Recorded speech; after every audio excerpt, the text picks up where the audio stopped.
বক্তব্য স্বাগত বক্তব্য রাখবেন আমাদের রবীন্দ্রমেলা কমিটির সাধারণ সম্পাদক শ্রীযুক্ত পিনাকি ভট্টাচার্য।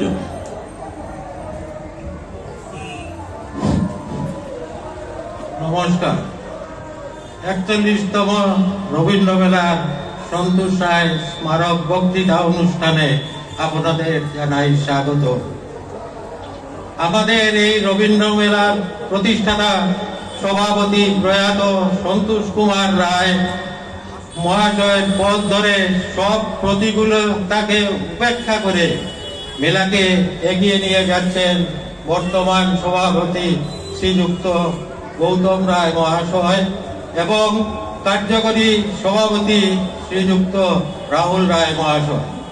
তাছাড়া মেলার অন্যান্য সব কর্মকর্তাগণ, হাইলাকান্দিবাসী, জনসাধারণ সবাই সহযোগিতায় মেলাটা সুন্দরভাবে পরিচালিত হচ্ছে। তার জন্য সবাইকে আমার আন্তরিক ধন্যবাদ জানাই। গত 13 বছর থেকে এই স্মারক বক্তৃতার অনুষ্ঠান বরাক উপত্যকার বিভিন্ন দিক দিয়ে আলোচনা হচ্ছে। এবার সমাজ জীবনে মেলার ভূমিকা এবং বরাক উপত্যকার মেলার ঐতিহ্য নিয়ে বক্তব্য রাখবেন এই উপত্যকার বিশিষ্ট লোক গবেষক তথা প্রাক্তন অধ্যাপক ডক্টর অমলেন্দু ভট্টাচার্য। তাই আমি আমার বক্তব্যকে আর বিশেষ না বাড়িয়ে তাকে স্বাগত জানিয়ে আমার বক্তব্য এখানেই শেষ করছি। ধন্যবাদ। এবারে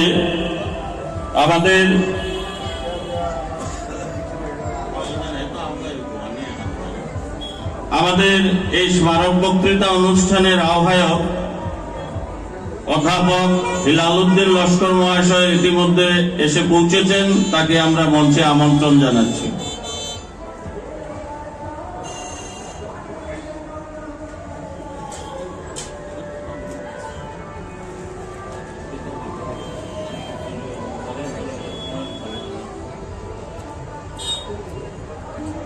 এবারে যার নামে এই স্মারক বক্তৃতা, তার সুযোগ্য পৌত্র শ্রীযুক্ত রাহুল রায়, যিনি এই মেলার কার্যকরী সভাপতি, উনার একটু তাড়া আছে, তাই উনি তার বক্তব্য রেখে উনি চলে যাবেন।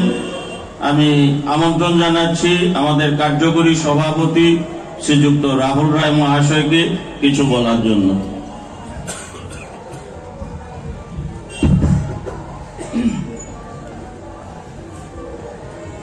সবাইকে নমস্কার।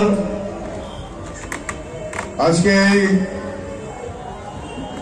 শুভ অনুষ্ঠানে আমার এই প্রয়াত দাদু, আমাদের প্রয়াত জননেতা শ্রী সন্তোষ কুমার রায় মহাশয়ের নামে এই স্মারক বক্তৃতায় উপস্থিত আজকে সভার আমাদের শ্রদ্ধেয়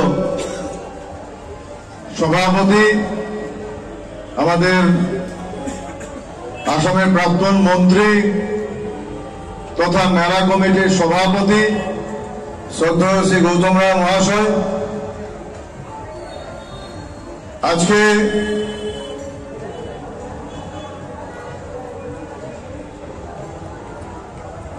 আজকে আমাদের এই সভায় মুখ্য অতিথি, বিশেষ বক্তা ডক্টর শ্রী অমলেন্দু ভট্টাচার্য মহাশয়। আজকে আমাদের এই স্মারক বক্তৃতার মুখ্য আহ্বায়ক আমাদের এসএস কলেজের অধ্যক্ষ শ্রী হিলালউদ্দিন লস্কর মহাশয়, মঞ্চে উপস্থিত আমার শ্রদ্ধেয় নীতিশ কাকু মহাশয়, আমাদের মেলা কমিটির সম্মানিত সাধারণ সম্পাদক শ্রী পিনাকি কাকু মহাশয়, সুশান্ত কাকু, কুমার দাস সহকারে আজকে আমাদের মধ্যে যারা উপস্থিত আছেন, আশুতোষ কাকু, সুভাষ কাকু, হীরা কাকু সহকারে, মনোতোষ বাবু, ভোলা কাকু, আমাদের নান্টু কাকু সহকারে আজকে তৎসঙ্গে আজকে এই সভায় আমাদের হাইলাকান্দি জেলার বিভিন্ন প্রান্ত থেকে আগত আমার আলগাপুর, ভাটিরগুফা, চণ্ডীপুর, কাটলিছড়া, লালা থেকে আগত আমার যারা ভাইরা এসছেন, তার সঙ্গে আমাদের কলকাতা থেকে আগত আমাদের বিশিষ্ট ব্যক্তি আমারই মামু শ্রী আশিস সরকার মহাশয়। তো আজকে দেখুন এখানে উপস্থিত আমার যারা প্রেস মিডিয়ার বন্ধুগণ আছেন, তার সঙ্গে আমাদের বিধান স্যার মহোদয় এবং আমাদের প্রেস মিডিয়ার বন্ধুগণ শঙ্কর সহকারে আমাদের সোশ্যাল মিডিয়ার যারা বন্ধুরা এসছেন। তো আজকে যার বিষয়ে এখানে আলোচনা, আমরা গর্ববোধ করি ওনাকে নিয়ে, ওনার বিষয় নিয়ে আলোচনা করার। ওনাকে নিয়ে আলোচনা করলে কত সময় লাগবে সেটা কোনো ঠিক হবে না বলা, হয়তো সারা রাত কেটে যাবে গিয়ে। আমি যতটুকু আমার দাদুকে পেয়েছি, আমি একটু কথাই বলবো যে আমার জীবনের যে পরিকাঠামো যে তৈরি হয়েছে, তার মধ্যে দুজন ব্যক্তি আছেন। এক হলো আমার দাদু, আরেকজন হলো কি আমার বাবা। আজকে উনাদের মাঝখানে আমি গড়ে উঠেছি এবং আমি ভাগ্যবান মনে করি যে এরকম ব্যক্তিত্বদের মাঝখানে যে সমন্বয়ে যে আমি গড়ে উঠেছি, আমার সেই ছোটকালের দিনগুলো, আমার সেই শৈশবের দিনগুলো আমার এখনো মনে আছে। আমার দাদুর হাত ধরে বিভিন্ন মিটিংয়ে আমি যেতাম। উনি কমসে কম না হলেও প্রায় 21টি কমিটির উনি ছিলেন সভাপতি। 21টি অর্গানাইজেশনের উনি সভাপতি ছিলেন। He was the president around 21 associations. এবং উনাকে যতটুকু আমি দেখেছি, উনার যে পাংচুয়ালিটি এবং উনার যে ডিটারমিনেশন, যে আজকে সেই মিটিং, আজকে ওই মিটিং। আমি কদিন আগে আমার দাদুর একটা ডায়েরি আমি পেয়েছি। আমি আজকে ডায়েরিটা আনতে ভুলে গেলাম। আমি চেষ্টা করবো মেলার যেদিন শেষ হবে সেদিন এটা আমি তুলে ধরবো। আপনারা দেখবেন যে সারা বছরে নিজের হাতের লেখা, ওনার হাতের লেখা, যে কোন দিন কোন সময় কি প্রোগ্রাম হবে, যেগুলো কম্পালসারি যেগুলো প্রোগ্রাম, প্রত্যেকটা প্রোগ্রাম টাইম, ডেট, টাইম দেওয়া একদম লিখে রাখা থাকতো ওনার নিজের হাতে, যে অমুক দিন অমুক মাসে সেই প্রোগ্রামগুলো কম্পালসারি। এছাড়াও যেগুলো প্রোগ্রাম মনে করুন আগামী 7 দিনের ভেতরে হবে, প্রত্যেকটা প্রোগ্রাম ওনার ডায়েরিতে লেখা থাকতো। আমি একজন সৌভাগ্যবান, দাদুর মতো আমি সঙ্গে পেয়েছিলাম। উনি আমাকে সঙ্গে নিয়ে যেতেন। বাস স্ট্যান্ড বলুন, বাস স্ট্যান্ডের উনি ছিলেন হাইলাকান্দি মোটর ইউনিয়নের, হি ওয়াজ দ্য প্রেসিডেন্ট। সেখানে আমি যেতাম।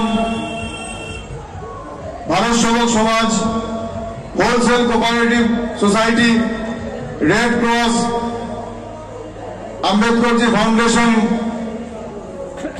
ডিএসএ, রবীন্দ্র মেলা থেকে শুরু করে যুব সমিতি, ওয়াইএমএসি, কোনো কিছু বাকি নেই যেখানে আমাদের প্রয়াত নেতা আমার দাদু সন্তোষ কুমার রায় জড়িত ছিলেন না। এবং আজকে যেখানে আমরা দাঁড়িয়ে আছি, এই মেলা আজকে থেকে প্রায় 41 বছর আগে এই ব্যক্তিত্বরা ওনাকে সঙ্গে নিয়ে, ওনার যারা সঙ্গীরা ছিলেন ওনাদেরকে সঙ্গে নিয়ে প্রায় 41 বছর আগে উনি যে পদক্ষেপ নিয়েছিলেন যে শিলচরে যদি গান্ধী মেলা হয় তাহলে কেন আমাদের হাইলাকান্দিতে মেলা হবে না, এবং সেই চিন্তাধারাকে সঙ্গে নিয়ে ওনার সঙ্গে যারা যারা ছিলেন, সে বিশেষ ব্যক্তিবর্গরা যারা ছিলেন, সবাইকে আমি প্রণাম জানাচ্ছি।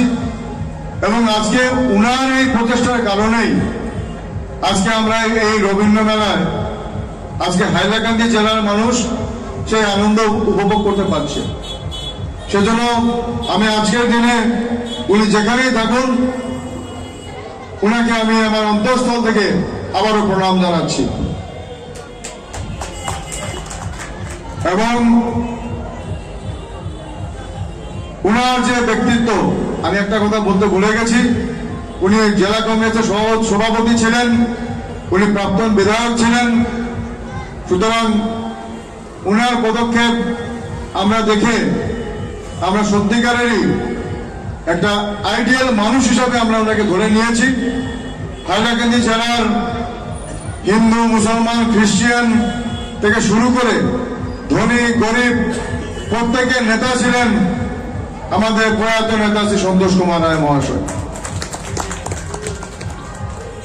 ওনার প্রতি প্রণাম জানিয়ে আজকে যারা ওনার সম্বন্ধে বক্তব্য রাখতে এসছেন, যদি কথা বলতে এসছেন, আমি আমার অন্তঃস্থল থেকে এই পরিবারের সদস্য হিসাবে আমি সবার কাছে আমার কৃতজ্ঞতা প্রকাশ করছি।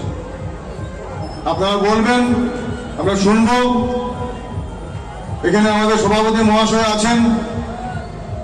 আজকে আমি দেখেছি উনি আমার দাদুর সঙ্গে, উনার নিজের বাবার সঙ্গে কিভাবে উনি সঙ্গে লেগে থেকে আমাদের হাইলাকান্দি জেলার উন্নতির জন্য একনিষ্ঠ কাজ করে গেছেন।